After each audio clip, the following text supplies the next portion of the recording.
सहसंबंध गुणांक म्हणजे काय आणि सहसंबंध गुणांक कोणी मांडला, त्या सहसंबंधाचे मतितार्थ काय होतात या अनुषंगाने माहिती पाहिली.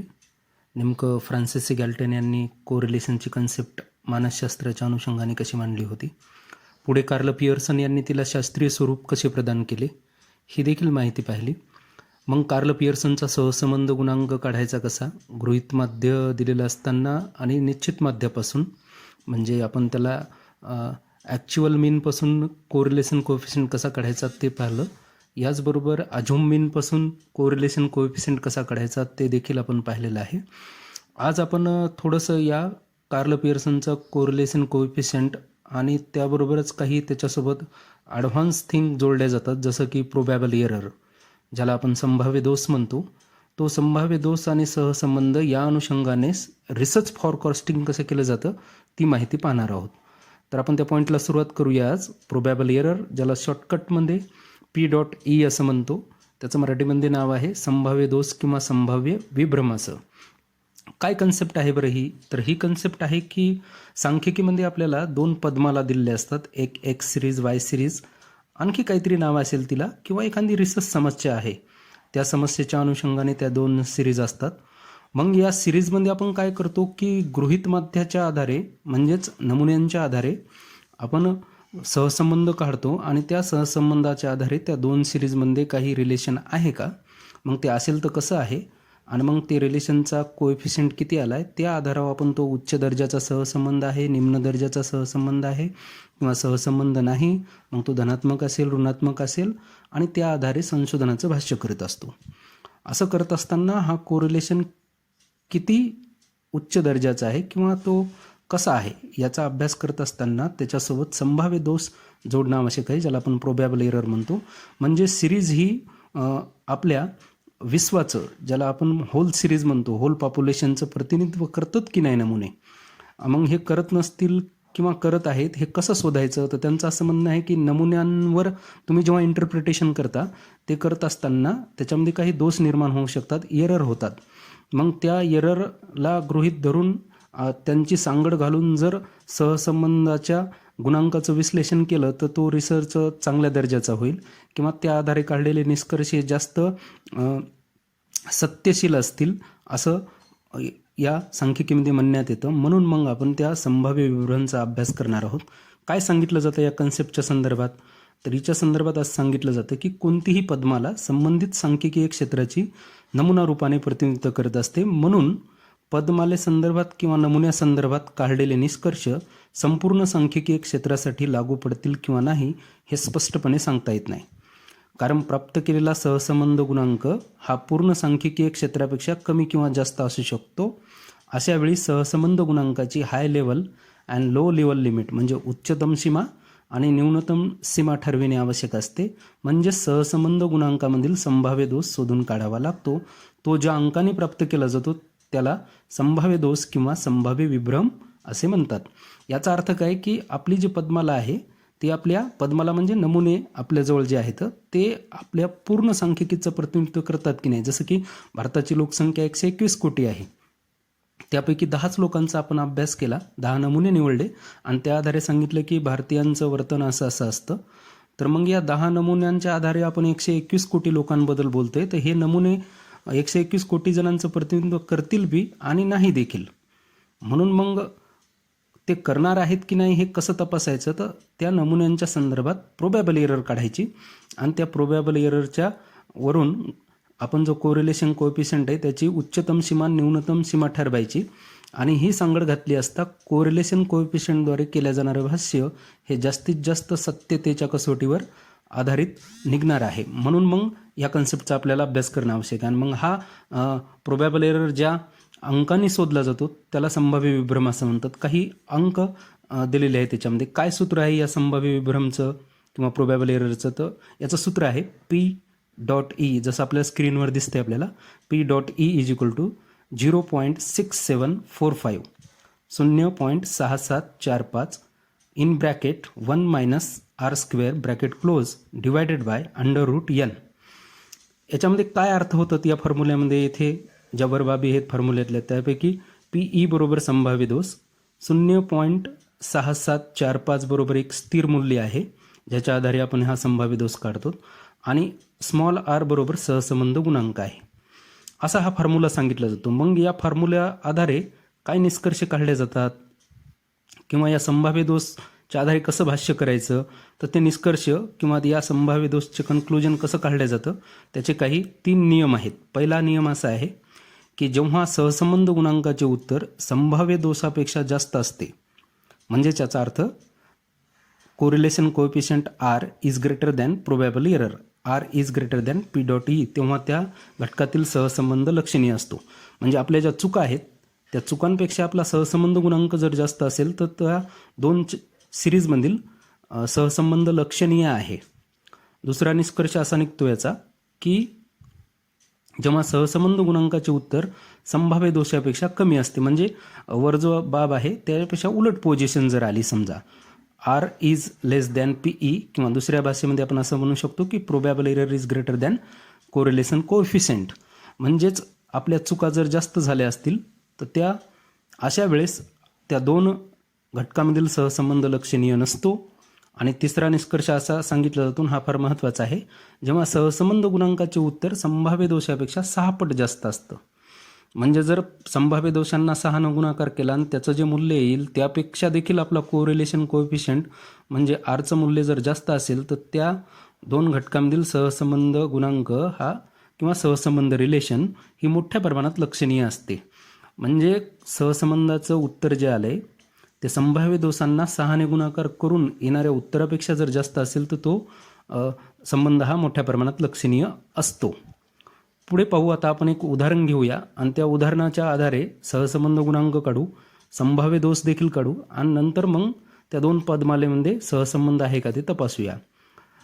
आपल्या पुढे असा प्रश्न दिसतोय बघा, खालील आकडेवारीच्या मदतीने सहसंबंध गुणांक आणि संभाव्य दोष माहित करा. Find the correlation coefficient and PE from following data. PE म्हणजे प्रोबॅबल एरर. आपल्याला एक डेटा दिलाय, एक्सची सिरीज दिली, त्याच्यामध्ये 10 नमुने आहेत, 50, 51, 52, 48, 49, 50, 55, 45, 46, 50. आणि या सगळ्यांची जर बेरीज केली आपल्याला, म्हणजे किती सॅम्पल आहेत हे जर पाहिलं तर ते 10 इतके आहेत. अशीच वाय सिरीज आहे, 25, 24, 27, 30, परत 30, 28, 32, 35, 30, 26. आणि यांची जर बेरीज केली तर हे देखील नंबर ऑफ सॅम्पल 10 आहेत. मग आता हे काढत असताना आपण पूर्वीप्रमाणेच सहसंबंध गुणांक काढण्याची जी प्रोसिजर आहे ती प्रोसिजर करत असतो. पहिल्यांदा आपण काय करतो, DX काढतो. आता हे सहसंबंध गुणांक कसा काढला चालला आहे तर गृहीत माध्याच्या आधारे. एक्स सिरीजसाठी आपण जे ग्रीन कलर दिसायला स्क्रीनवर तिथलं जे व्हॅल्यू आहे 50चं त्याला गृहीत माध्य एक्स सिरीजसाठी गृहीत धरलं आहे आपण. आणि वाय पदमालेसाठी आपण 28 हे गृहीत माध्य धरलेलं आहे. आणि मग या आधारे आपण पहिल्यांदा DX काढूयात. DX काढण्याची पद्धत कशी आहे की हे जे गृहीत माध्य आहे आपलं 50 धरलेलं आपण, ते 50 निघतात आणि वरच्या 50मधून मायनस होतात. 50मधून 50 गेले 0 राहिला, या 51मधून 50 गेले तर 1 राहिला, 52मधून 50 गेले तर 2 राहिले, 48मधून 50 गेले तर मायनसचे 2, कारण 48 ही लहान संख्या आहे, 50 ही मोठी संख्या आहे, त्यामुळे मायनसचे 2. 49मधून 50 गेले तर -1, परत 50मधून 50 गेले तर 0, 55मधून 50 गेले तर प्लसचे 5, कारण 55 ही मोठी संख्या आहे, 45मधून 50 गेले तर मायनसचे 5, कारण 45 ही छोटी संख्या आहे, 46मधून 50 गेले तर -4, परत 50मधून 50 गेले तर 0. यानंतर आपण काय करतो की या DXची बेरीज करतो. पहिल्यांदा आपण मायनसच्या संख्यांची बेरीज करणार. इथे जे काय मायनसचे नंबर दिसतील त्यांची -2, -1, -5, -4. तर काय बेरीज होईल यांची? यांची बेरीज होते -2 आणि 1 -3, परत -5 आणि -4. यांची बेरीज करून घ्यायची अगोदर. तर ही बेरीज येईन आपली 12 जी इतकी. म्हणजे हे -4 आणि 1 झाले 5, हे 5 आणि 5 10, -2 12, या पद्धतीने ही बेरीज झाली आपली.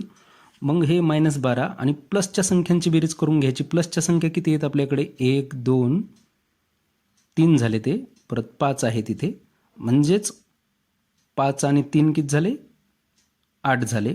8 जर आपल्या या संख्येमधून काढले असता, 12मधून जर 8 गेले तर -4 राहतात. यानंतर पुढे आपण परत डी वाय काढणार आहोत. जसा डी एक्स काढला त्याच पद्धतीने आता डी वाय काढण्यासाठी आपण वाय सिरीजमध्ये 28 गृहीत माध्य धरले. मग हे 28 निघणार आणि या 25मधून वजा होणार. 25 लहान संख्या आहे, 28 मोठी संख्या आहे म्हणून मायनसचे 3. 24मधून 28 गेले तर मायनसचे 4. 27मधून 28 गेले तर मायनसचा 1. 30मधून 28 गेले तर प्लसचे 2. 30मधून 28 गेले तर परत प्लसचे 2. 28मधून 28 गेले तर 0. 32मधून 28 गेले तर 24. 35मधून 28 गेले तर 27. 30मधून 28 गेले तर प्लसचे 2 आणि 26मधून 28 जर गेले हे तर मायनसचे 2 उरतात. परत यांची बेरीज करून घेतली मायनस मायनसच्या संख्यांची आणि प्लस प्लसच्या, त्यानंतर त्यांची वजाबाकी करून घेतली तर आपल्याला समेक्शन डी वाय माहीत होतो. तो समेक्शन डी वाय बरोबर 7. आता हे समेक्शन नोटेशन का, तर हे जे डी वाय आहे या डी वायच्या नंबरची बेरीज केली म्हणून समेक्शन हे नोटेशन आहे समेक्शन, आणि समेक्शन डी वाय बरोबर 7 येतो. पुढे जाऊ आपण. यानंतर आपण डी एक्सचा वर्ग करतो, म्हणजे डी एक्सच्या ज्या संख्या येतात त्यांचा इथे वर्ग करतो. 0चा वर्ग 0, 1चा वर्ग 1, 2चा वर्ग 4, मायनस 2चा वर्ग प्लसचे 4, 1 मायनस 1चा वर्ग प्लसचा 1, 0चा 0, 5चा वर्ग 25, मायनस 5चा वर्ग प्लसचे 25, मायनस 4चा वर्ग 16, 0चा 0. आणि या संख्यांची बेरीज करून घेतली आपण, त्याला नाव दिलं समेक्शन डी एक्सचा वर्ग. तो आला 76 इतका. अशाच पद्धतीने आपण डी वायचा वर्ग काढतो. डी वायचे जे नंबर आहेत मायनस 3चा वर्ग प्लसचे 9, मायनस 4चा वर्ग प्लसचे 16, मायनस 1चा वर्ग प्लसचे 1, 2चा वर्ग 4, परत 2चा वर्ग 4, 0चा वर्ग 0, 4चा वर्ग 16, 7चा वर्ग 49, 2चा वर्ग 4, मायनस 2चा वर्ग प्लसचे 4. आणि डी वायच्या नंबरची आपण बेरीज करून घेतली, ती आली 107 इतकी. यानंतर लास्टची स्टेप करतो आपण ही प्रक्रियेमध्ये. डी एक्स डी वाय काढतो. डी एक्स डी वाय म्हणजे काय की हा डी एक्स आणि डी वाय या संख्यांचा गुणाकार करायचा. 0 गुणिला 3 बरोबर 0. 1 गुणिला मायनसचे 4, आता याच्यामध्ये प्लसचा 1 आहे, मायनसचे 4 आहेत. प्लस आणि मायनस या संख्यांचा जेव्हा गुणाकार होतो तेव्हा मायनसच्या चिन्हाचा विजय होतो, म्हणून येणारं उत्तर हे मायनसमध्येच येणार आहे. म्हणून 4 1 4, परंतु साईन मायनसचं. याच पद्धतीनं 2 गुणिला मायनसचा 1, मायनसचे 2, मायनस 2 गुणिले प्लसचे 2, मायनसचे 4, मायनस 1 गुणिला 2, मायनसचे 2, 0 गुणिला 0 0, 5 गुणिले 4, 4 5 20, मायनसचे 5 गुणिले 7, 7 5 35, परंतु साईन मायनसचं, मायनसचे 4 गुणिले 2, 4 2 8, परंतु साईन मायनसचं, आणि 0 गुणिला मायनस 2 बरोबर 0. आणि परत या संख्यांची बेरीज करून घेतली, पहिल्यांदा मायनस मायनसच्या नंतर प्लसची, आणि त्यांच्यामधली गणितीय प्रक्रिया जर सोडवली आपल्याला तर समेक्शन डी एक्स डी वाय बरोबर मायनसचे 35 मिळतात आपल्याला. आता हे सगळे जे नोटेशन मिळालेत आपल्याला या ठिकाणी, एन बरोबर 10, दोन्ही पद्मालेमध्ये एन 10 आहेत. कमी जास्त देखील असू शकतात, असं काही नाही आहे की इथं 10च आहेत म्हणून परीक्षेला येणाऱ्या प्रश्नामध्ये 10च असतील, कमी देखील असू शकतात. जे येतील ते आपण मोजून घ्यायचे आणि ते लिहायचे number of sample. Summation D X -4 यांना आपण घेऊन जाणार आहोत पुढे आणि लिहून ठेवणार. पुढे कसं मांडलं जातं आणि हे सगळं, ही जी माहिती आहे ती आपण कार्ल पियर्सनच्या सहसंबंध गुणांकाच्या सूत्रामध्ये ठेवत असतो. तर ते सूत्र कोणतं आहे? सूत्र असं आहे, आर बरोबर summation D X D Y minus in bracket summation D X into summation D Y bracket close only bracket divided N, म्हणजे त्या ब्रॅकेटलाच फक्त डिवायडेड एन आहे, whole divided by under root summation D X square minus in bracket summation D X bracket close ब्रॅकेटचा square आणि ब्रॅकेटला divided by N, another under root summation D वायचा वर्ग minus in bracket summation D Y bracket close ब्रॅकेटचा square आणि ब्रॅकेटला divided by N. आता या सहसंबंध गुणांकाच्या सूत्रामध्ये वरील जी आपल्याला माहिती आहे ती माहिती भरणार आहोत आपण. समेक्शन डी एक्स डी वाय किती आहे? मायनसचे 35, म्हणून -35 लिहिले. मायनसला मायनसचं साईन, कंसाला कंस, आणि नंतर कंसामध्ये काय आहे? समेक्शन डी एक्स गुणिला summation D Y. Summation D X किती आपला? -4, समेक्शन डी वाय आहे प्लसचे 7, म्हणून -4 गुणिले प्लसचे 7, आणि कंसाला भागीला एन, म्हणजे एन किती आहेत आपले? 10. यानंतर होल डिवायडेड बाय वर्गमुळामध्ये अंडर रूट समेक्शन डी एक्सचा वर्ग, समेक्शन डी एक्सचा वर्ग आला आहे आपला प्लसचे 76, तो लिहिला आपण इथे असा, minus in bracket summation D X कंस बंद कंसाचा वर्ग, तर समेक्शन डी एक्स आहे आपला -4, त्या -4ला कंसात ठेवला आपण, त्याचा वर्ग केला, होल डिवायडेड बाय एन म्हणजे 10. अशाच पद्धतीने दुसऱ्या वर्गमुळामध्ये समेक्शन डी वायचा वर्ग, समेक्शन डी वायचा वर्ग प्लसचे 107 आहे, मायनस कंसामध्ये समेक्शन डी वाय आणि कंसाचा वर्ग. समेक्शन डी वाय किती आहे आपला? समेक्शन डी वाय आहे 7 आणि मग तो 7 इथे लिहिले, त्याचा कंसाचा वर्ग केला आणि होल डिवायडेड बाय 10. तर इथं होल डिवायडेड बाय परत 10 करावे लागतील. असो, मग हे प्रक्रिया आपण सोडणार आहोत आता साध्या पद्धतीनं.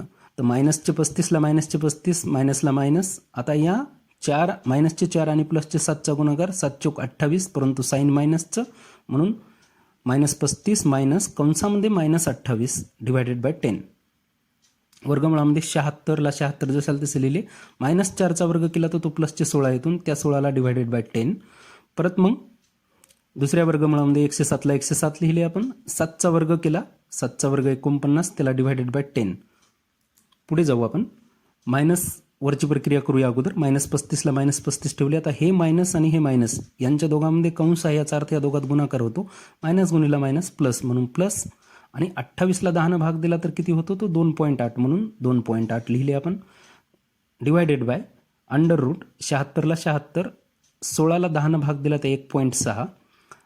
दुसरं वर्गमूळ जसाल तसं लिहिलं. 107ला 107 मायनस 4.9ला जर 10 भाग दिला तर 4.9 होतात.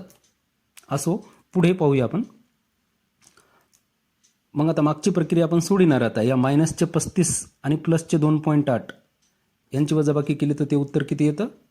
32.8. परंतु मायनसचे 32.8 वर्गमुळामध्ये 75.4. मागची प्रक्रिया आपण सोडून घेतली. दुसऱ्या वर्गमुळामध्ये 102.1. आता यांचं वर्गमूळ काढलं आपण. -32.8ला 32.8 अंशस्थानी जशाला तसे. आता 75.4चं वर्गमूळ काढलं आपण. तर 75च्या जवळची संख्या कोणती आहे? 64. 64चं वर्गमूळ 8 येतं म्हणून 8 आणि 6.8. त्यानंतर 102 म्हणजे 10चा वर्ग 100 असतो आणि म्हणून मग 10.10 असं उत्तर आपल्याला येतं. या दोघांमध्ये या दोन वर्गमुळांच्या दरम्यान काही चिन्ह नाही, याचा अर्थ तिथे गुणाकार आहे. आणि म्हणून मायनसचे 32.8 आणि 8.68 गुणिला 10.10 जर यांचा गुणाकार केला तर तो 87.166 येतो. आणि यांचा जर भागाकार सोडवला तर आपल्याला आर बरोबर -0.37. आता मायनस का आलं तर वरी मायनसचे 32.8 होते, त्याला भागिले प्लसचे 87.66 होते. मायनसला प्लसनं भागाकार केला तर उत्तर हे मायनसमध्ये येतं. पुढे पाहू आपण. पुढे काय अर्थ होतो याचा? तर पुढे असा अर्थ होतो की सहसंबंध गुणांक आपला ऋणमध्ये आला आहे -0.37 असा. आता या सहसंबंध गुणांकाच्या आधारे आपण प्रोबॅबल एरर काढणार आहोत. On the basis of the R we find probable error. Probable एररचं सूत्र लिहूया आपण. काय सूत्र आहे ते? Probable error is equal to 0.6745 in bracket 1 - r² bracket close divided by √n. आता यामध्ये माहिती भरायची आपल्याला, कारण आपल्याला इथं माहीत काय करायचे, फक्त कोरिलेशन कोएफिशियंट माहीत असला की आपल्याला प्रोबॅबल एरर काढता येते. मग ती माहिती सूत्रात ठेवूया आपण जशाला तसं. संभाव्य दोष बरोबर 0.6745 कंसामध्ये 1 - r बरोबर किती आहे आपला? -0.37 त्याचा वर्ग केला आपण आणि वर्गमुळामध्ये यांचा अर्थ 10 असा होता. तर मायनसच्या आता इथे पाहूया आपण. बाकी जशाला तसंच आहे, फक्त 1 - rचा जर वर्ग केला, r -0.37 होता, त्याचा वर्ग केला तर आपल्याला किती येतात? 0.1369. असे आपण हे 4 डिजिट का घेतले? एरवी आपण 2च घेतो, कारण संभाव्य दोषामध्ये दशांश नंतर 4 डिजिटपर्यंत संख्या आहेत, म्हणून आपण इथं 4 डिजिटपर्यंत जात आहोत. आणि 10चं वर्गमूळ पाळलं ते 3.1622 इतकं आलं. हे जर सोडून घेतलं आपण, 1 मधून जर हे वरचे 0.1369 गेले तर ते 0.8631 राहतात. बाकी जशाला तसं होतं. आता पुढच्या स्टेपला काय होईल? या 0.6745 आणि या 0.8631चा गुणाकार होतो आणि तो जर गुणाकार केला तर मग प्रोबॅबल एरर बरोबर 0.5821 भागिले जशाला तसे 3.1622. आता हा भागाकार सोडून घेतला तर आपल्याला उत्तर मिळतं प्रोबॅबल एरर बरोबर 0.1840. आता ही संख्या प्लसची आहे. आता प्रश्न असा निर्माण होतो की आपण उत्तर कसं शोध देणार? मग याच्या आधारे आपण रिसर्च फॉरकास्टिंग कसं करणार आणि निष्कर्ष कसं काढणार आपल्या संभाव्य दोषाचं? तर येथे कोरिलेशन कोएफिशियंट किती आहे आपला? आर बरोबर -0.37 आणि संभाव्य दोष किती आला आपला? प्रोबॅबल एरर बरोबर प्लसचे 0.1840. आता हे मायनसचे 0.37 आहेत सहसंबंध गुणांक आपला आर बरोबर, आणि प्रोबॅबल एरर प्लसचे 0.1840 आहेत. या दोन संख्यापैकी मोठी संख्या कोणती आहे? एक मायनसची आहे, एक प्लसची आहे. त्यामुळे मायनसच्या संख्येपेक्षा प्लसची संख्या निश्चितता मोठी आहे. याचा अर्थ आपला प्रोबॅबल एरर काय? मोठा आला आहे. म्हणून इथं आपण मधामध्ये नोटेशन दिलं जातं असं की सहसंबंध गुणांकापेक्षा संभाव्य दोष मोठा आहे. प्रोबॅबल error is greater than correlation coefficient. मग चुका जर जास्त झाल्या, निष्कर्ष कसा काढणार आपण आणि संशोधन भाष्य कसं करणार आपण?